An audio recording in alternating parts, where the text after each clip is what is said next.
Welcome to Retro Video Playback and to episode 35 of Tape Talk Tuesday, the first episode of summer 2025. To kick the season off, I'm taking a look at the live-action 1993 John Hughes adaptation of Dennis the Menace on VHS. That's right, Dennis the Menace, written by the John Hughes. Vacation, 16 Candles, The Breakfast Club, those are the movies many likely go to in their minds when they hear John Hughes. But how widely known is it that he also wrote this wonderful and hilarious 1993 movie featuring the troublesome and tormenting Dennis Mitchell? If that wasn't a surprise for you, maybe you'll be surprised by this. Dennis the Menace was directed by Michael Myers. No, not that Michael Myers. This one. That's right, Dennis the Menace was directed by none other than Nick Castle, the man who originally played Michael Myers in John Carpenter's 1978 horror classic. While it is, of course, a movie geared towards kids, Dennis the Menace for me remains a great watch as an adult thanks to John Hughes' writing, with moments of mature humor subtly inserted throughout the movie. Because on Sunday morning, when he and my mom wrestle, they kind of like to be alone when they do that. I think it's because they take off their shirts and then they start to make funny noises. You can go out.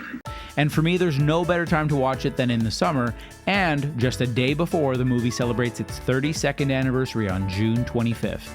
Let's take a closer look at the VHS. Dennis the Menace on VHS has a Disney-esque soft plastic clamshell case. It's a really common tape that I often see at thrift stores, so if you're after a copy of it, it shouldn't take too long or cost you too much.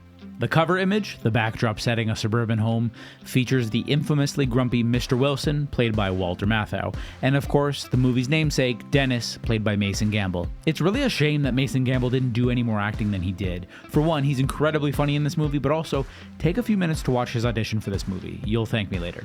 Next to Mr. Wilson and Dennis is Dennis's dog, Ruff, played by Betty the dog. Yes, I had to look that information up on IMDb. Along with these characters are some additional details that were included. Behind the characters, we can see Dennis's bicycle and wagon, which, especially in the final scene, play a key role in the movie. Then, of course, what kind of menace would Dennis be if he didn't have his signature slingshot in his back pocket? At the top of the cover is a Warner Brothers Bugs Bunny logo for WB's Family Entertainment line, and then the movie title, Dennis the Menace, in a red, orange, yellow gradient. Maybe it's a coincidence, but this gradient coloring is starting to seem like a common 90s style. The movie I showcased just 2 episodes ago, on episode 33 of Tape Talk Tuesday, Jumanji, uses a very similar gradient for its movie title. At the bottom of the box, it reads, America's Classic Kid in a Classic Comedy, referencing, of course, the fact that Dennis the Menace was already a well-known cartoon comic and previously had many animated shows. Being a clamshell case, we've got just the one spine on this box. It features the same information we saw on the front cover, including the WB logo, movie title, and even the complete image from the front, which you don't usually see. It's more commonly just a close-up of one character's face.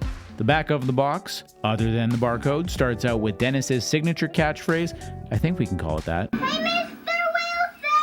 Wilson! Then we've got the write-up.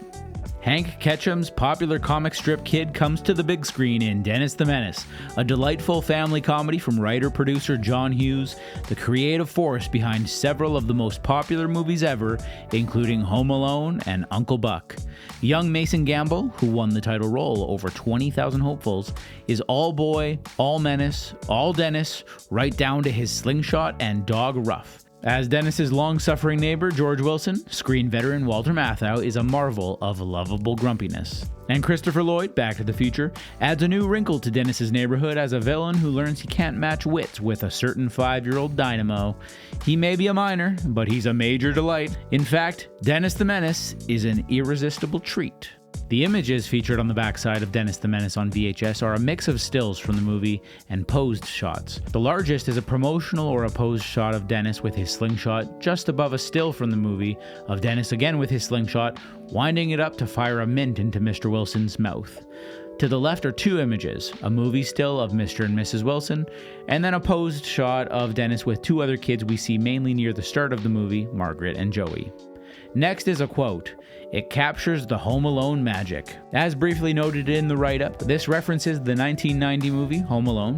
Come on, who doesn't know that? But its comparison here is because Home Alone was also written by John Hughes and had come out just 3 years earlier. They're very different movies, but you can definitely draw parallels between the two movies.